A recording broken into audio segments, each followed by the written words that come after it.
ಅದಾದ ನಂತರ ಇನ್ನೂ ಒಂದು ಹಬ್ಬದ ವಾತಾವರಣ ಇತ್ತು. ಅದಕ್ಕಾಗಿ ಸಾಮಾನ್ಯವಾಗಿ ಈ ಸಮಯದಲ್ಲಿ ಜಾಸ್ತಿ ಯಾರು ರಾಜಕೀಯ ಮಾಡೋದಿಲ್ಲ. ಅದಕ್ಕಾಗಿ ಆ ಒಂದು ಸಮಯಕ್ಕೆ ಸ್ವಲ್ಪ ಟೈಮ್ ಕೊಟ್ಟು ನಂತರ ಈ ದಸರಾ ಹಬ್ಬದಲ್ಲಿ ನಡೆದಿರುವಂಥದ್ದು ಕೆಲವು ಬೆಳವಣಿಗೆಗಳು ಮತ್ತು ಜೊತೆಗೆ ಈ ಒಂದು ಪ್ರಸ್ತುತ 2-3 ದಿನದಿಂದ ನಡೆದಿರುವಂಥದ್ದು ಕೆಲವು ಘಟನೆಗಳ ಬಗ್ಗೆ ನಾವು ಪತ್ರಿಕಾಗೋಷ್ಠಿ ಮಾಡಬೇಕು ಅಂತ ನಾವೆಲ್ಲರೂ ತೀರ್ಮಾನ ಮಾಡಿದ್ವಿ. ಪ್ರಥಮವಾಗಿ ಎಲ್ಲಕ್ಕಿಂತ ಮುಖ್ಯವಾಗಿ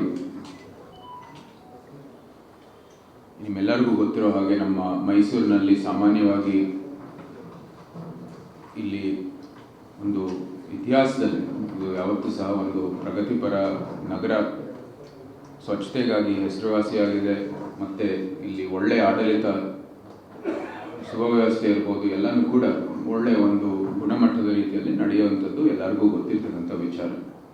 ಆದರೆ ಇತ್ತೀಚೆಗೆ ಎಲ್ಲನೂ ಕೂಡ ವಿಫಲ ಆಗ್ತಾ ಇರೋದು ನಾವೆಲ್ಲರೂ ಗಮನಿಸ್ತಾ ಇದ್ದೀವಿ.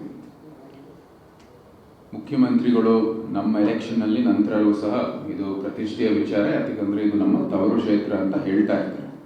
ಆದರೆ ಅದು ಬರೀ ಚುನಾವಣೆ ಸಮಯದಲ್ಲಿ ನಿಜಕ್ಕೂ ಅವರು ಅಧಿಕಾರ ಇರೋರು ಅವ್ರ ಕೈಯಲ್ಲಿ ಆ ಸಮಯದಲ್ಲಿ ಅವ್ರು ಏನು ಮಾಡ್ತಾ ಇದ್ದಾರೆ ಅಂತ ಜನರು ಗಮನಿಸಬೇಕಾಗಿರ್ತಕ್ಕಂಥದ್ದು ಅತಿ ಅವಶ್ಯಕ.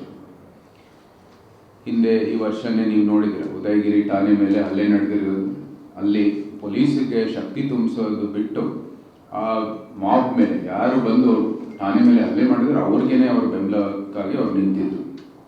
ನಂತರ 390 ಕೋಟಿ ಒಂದು ಡ್ರಗ್ಸ್ ಉತ್ಪಾದಿಸುವಂಥದ್ದು ಏನು ಕೇಂದ್ರ ಇತ್ತು ಮೈಸೂರಿನಲ್ಲಿ, ಮಹಾರಾಷ್ಟ್ರ ಪೊಲೀಸ್ನವ್ರು ಬಂದು ಇದನ್ನ ಪತ್ತೆ ಮಾಡಿರೋದು.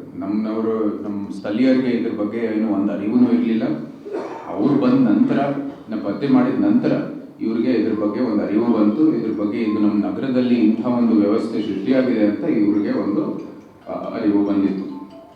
ಜೊತೆಗೆ ಈ ಒಂದು ದಸರಾ ಸಮಯದಲ್ಲೇ, ದಸರಾ ಹಿನ್ನೆಲೆಯಲ್ಲೂ ಕೂಡ ಕ್ಯಾತ್ಮಾರಳ್ಳಿಯಲ್ಲಿ ಒಂದು ಮರ್ಡರ್ ಆಗಿತ್ತು.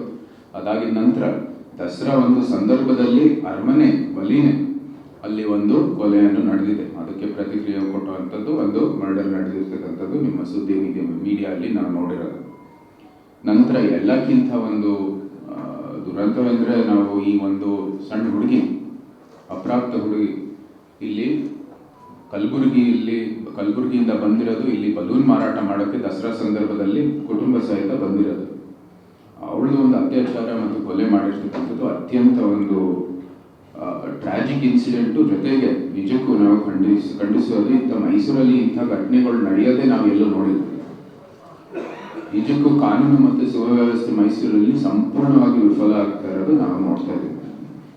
ಯಾವುದೇ ಒಂದು ಭದ್ರತೆ ಇಲ್ಲ. ನಮಗೆ ಸುತ್ತಮುತ್ತ ಮೈಸೂರು ಕೇಂದ್ರ ಭಾಗದಲ್ಲಿ ಒಂದು ಸೆಕ್ಯೂರಿಟಿ ಇಲ್ಲದೆ ಇದ್ರೆ ಯಾವ ರೀತಿ ಮುಂದುವರಿಬೇಕು? ಪ್ರವಾಸಿಗರು ಇಲ್ಲಿ ಬಂದು ಎಲ್ಲರೂ ಪ್ರಯಾಣಕ್ಕೆ ಬರ್ತಾರೆ, ಪ್ರವಾಸಿಗರು ಬರ್ತಾರೆ ಇಲ್ಲಿ ಮೈಸೂರಿಗೆ. ಇಂಥ ಒಂದು ವ್ಯವಸ್ಥೆ ಇಲ್ಲದೆ ಇದ್ರೆ ಮೈಸೂರಿನ ಹೆಸರು ಎಲ್ಲಿಗೆ ಇಳಿಯೋದು ಅಂತ ನಾವು ಯೋಚನೆ ಮಾಡಬೇಕಾಗಿರೋದು ಅತಿ ಅವಶ್ಯ. ಯಾವುದೇ ರೀತಿ ಕಿಡಿಗೇಡಿಗಳಿಗೆ ಬಂದು ಕಾನೂನು ಅದರ ಭಯ ಇಲ್ಲ, ಪೊಲೀಸರಿಗೆ ಒಂದು ಭಯ ಇಲ್ಲದೆ ಇರ್ತಕ್ಕಂಥ ಒಂದು ವ್ಯವಸ್ಥೆ ಸೃಷ್ಟಿಯಾಗ್ತಾ ಇದೆ. ಮೈಸೂರು ಮುಖ್ಯಮಂತ್ರಿಗಳು ತವರು ಕ್ಷೇತ್ರ ಅಂತ ಚುನಾವಣೆಯಲ್ಲಿ ಬರೀ ಹೇಳೋದು. ಜೊತೆಗೆ ನಮ್ಮ ದಸರಾ ಇದು ಅತ್ಯಂತ ಒಂದು ಅವ್ಯವಸ್ಥೆ ಅಂತ ಹೇಳ್ಬೋದು ಅಂತ ತಪ್ಪಾಗಲ್ಲ. ಬರೀ ಪೋರ್ ಪ್ಲಾನಿಂಗು ಮತ್ತು ಖೇಯಾಸ್ ಅಂತ ಹೇಳ್ಬೋದು ನಮ್ಮ ದಸರಾ 2025. ಪ್ರಥಮ ದಿನದಿಂದಾನೇ ಏನೇನೋ ಗೊಂದಲಗಳು ನಡೀತು. ನಾವೆಲ್ಲರೂ ನೋಡ್ತಾ ಇದ್ವಿ ಈ ಒಂದು ದಸರಾ ಪ್ಲಾನಿಂಗ್ ಕಮಿಟಿಯಲ್ಲಿ ಯಾವುದೇ ರೀತಿ ಇದು ಪಾರದರ್ಶಕವಾಗಿ ನಡೆಯಲಿಲ್ಲ. ನಾವೆಲ್ಲರೂ ಕೂಡ ಈ ಪಾಸ್ ವಿಚಾರದಲ್ಲಿ ಬಹಳ ಸ್ಪಷ್ಟವಾಗಿ ಹೇಳಿದ್ವಿ. ಅಥವಾ ನಮಗೆ ಇಷ್ಟೇ ಒಂದು ಪಾರದರ್ಶಕವಾಗಿ ನಡೆಯಿರಿ, ಎಲ್ಲ ಜನಪ್ರತಿನಿಧಿಗೆ ಇಷ್ಟಿದೆ, ಸ್ಥಳೀಯರಿಗೆ ಇಷ್ಟಿದೆ, ಬಹಿರಂಗವಾಗಿ ನಾವು ಇಷ್ಟು ಕೊಡ್ತೀವಿ ಅಂತ ಹೇಳಿ ಒಂದು ಚೌಕಟ್ಟು ಮಾಡಿ ಅಂತ. ಅಥವಾ ನಮ್ಗೆ ಯಾರಿಗೂ ಏನು ಕೊಡಬೇಡಿ, ಆದರೆ ಹೇಳಿ ಪಾರದರ್ಶಕವಾಗಿ ಮಾಡಿ, ಎಲ್ಲರಿಗೂ ಪಾಸ್ ವಿತರಣೆ ಮಾಡಿ, ಎಲ್ಲ ಸಂಪೂರ್ಣವಾಗಿ ಅದು ಟಿಕೆಟಿಂಗ್ ಮಾಡಿ. ನಮ್ಗೆ ಯಾರು ಜನಪ್ರತಿನಿಧಿಗಳಿಗೆ ಅಧಿಕೃತವಾಗಿ ಕಾರ್ಯಕ್ರಮದಲ್ಲಿ ಭಾಗಿಯಾಗಬೇಕಾಗಿದೆ ಅದು ನಮ್ಮ ಅಧಿಕೃತ ಸ್ಥಾನ ಕೊಡಿ, ಅಷ್ಟೇ ಸಾಕು. ಆದರೆ ಪಾರದರ್ಶಕವಾಗಿ ಈ ಒಂದು ಪ್ರಕ್ರಿಯೆ ಮಾಡಿ ಅಂತ ನಾವು ವಿನಂತಿ ಮಾಡಿದ್ವಿ ಮುಂಚೆನೆ. ಇವತ್ತು ಸಹ ನಾವು ಆಗ್ರಹ ಮಾಡ್ತಾ ಇದ್ವಿ. ಅದು ಬಿಟ್ಟು ಇಲ್ಲಿ ಏನು ಒಂದು ಸೀಟಿಂಗ್ ಅರೇಂಜ್ಮೆಂಟ್ ಇದೆ ಅದಕ್ಕಿಂತ ಮೀರಿ ಪಾಸ್ಗಳು ಬಿಡುಗಡೆ ಮಾಡಿ ನಂತರ ಯಾರು ಪಾಸ್ಗೋಸ್ಕರ ದುಡ್ಡು ಕಟ್ಟಿದರೆ ಅವ್ರಿಗೆ ಒಳಗಡೆ ಬಿಡಲಿಲ್ಲ. ಎಷ್ಟೊಂದು ಜನ ನಾವು ರೀಲ್ಸ್ ನೋಡ್ತಾ ಇದ್ವಿ, ಸೋಷಿಯಲ್ ಮೀಡಿಯಾಲಿರ್ಬೋದು, ತಮ್ಮದೇ ಆದಂಥ ಒಂದು ಅಧಿಕೃತ ಮೀಡಿಯಾಲಿರ್ಬೋದು, ಯಾವುದೇ ರೀತಿಯ ಒಂದು ಒಳ್ಳೆ ಒಂದು ವ್ಯವಸ್ಥೆಯನ್ನು ಸೃಷ್ಟಿ ಮಾಡೋದಿಲ್ಲ ಇವರು. ಅತ್ಯಂತ ಒಂದು ಅವ್ಯವಸ್ಥೆ ಅಂತ ಹೇಳಿದ್ರೆ ತಪ್ಪಾಗಲ್ಲ. ಯಾವುದೇ ರೀತಿಯ ಒಂದು ಯೋಜನೆಗಳಿಲ್ಲ, ಯಾವುದೇ ರೀತಿಯ ಒಂದು ಸಿದ್ಧತೆಗಳು ಮಾಡದೇನೆ ಇವರು ಈ ಒಂದು ದಸರಾವನ್ನು ಮಾಡಿದ್ದಾರೆ. ಪ್ರಭಾವಿಗಳ ದಸರಾ ಅಂತ ಹೇಳಿದ್ರೆ ತಪ್ಪಾಗಲ್ಲ ಅಷ್ಟೇ. ನೀವೆಲ್ಲರೂ ಗಮನಿಸಿದ್ರೆ ಏನೇನು ಇನ್ಸಿಡೆಂಟ್ಗಳು ನಡೆದಿದೆ ಅಂತ. ಕಾಂಗ್ರೆಸ್ ಪ್ರಮುಖರು, ತಮ್ಮ ಮನೆಯವರು, ತಮ್ಮ ಒಂದು ಕುಟುಂಬಸ್ಥರು ಬಿಟ್ಟರೆ ಯಾರಿಗೂ ಸಹ ಇದು ಅನುಕೂಲ ಆಗಲಿಲ್ಲ. ಇದಂತೂ ಅತ್ಯಂತ ಒಂದು ಖಂಡನೀಯ ಬೆಳವಣಿಗೆ. ದಸರಾ ಇರೋದು ಮೈಸೂರಿನ ನಾಗರಿಕರಿಗೆ, ಅದಾದ ನಂತರ ನಮ್ಮ ರಾಜ್ಯಕ್ಕೆ. ಮೂಲ ಒಂದು ಏನು ಪೋಷಕರು ಇರೋದು ಮೈಸೂರಿನವರು, ಮೈಸೂರಿನ ನಾಗರಿಕರಿಗೆ ಅನುಕೂಲ ಮಾಡುವಂಥದ್ದು ಇದು ದಸರಾ ಇರ್ಬೋದು, ಚಾಮುಂಡಿ ಬೆಟ್ಟ ಇರ್ಬೋದು.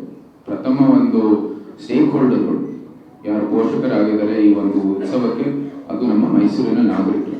ಅವ್ರಿಗೆ ಅನುಕೂಲ ಮಾಡೋದು ಬಿಟ್ಟು ಇವತ್ತು ಕಾಂಗ್ರೆಸ್ ಒಂದು ರೀತಿ ಅವ್ರದೇ ಆದಂತಹ ಒಂದು ದರ್ಬಾರ್ ನಡೆಸಿದೆ.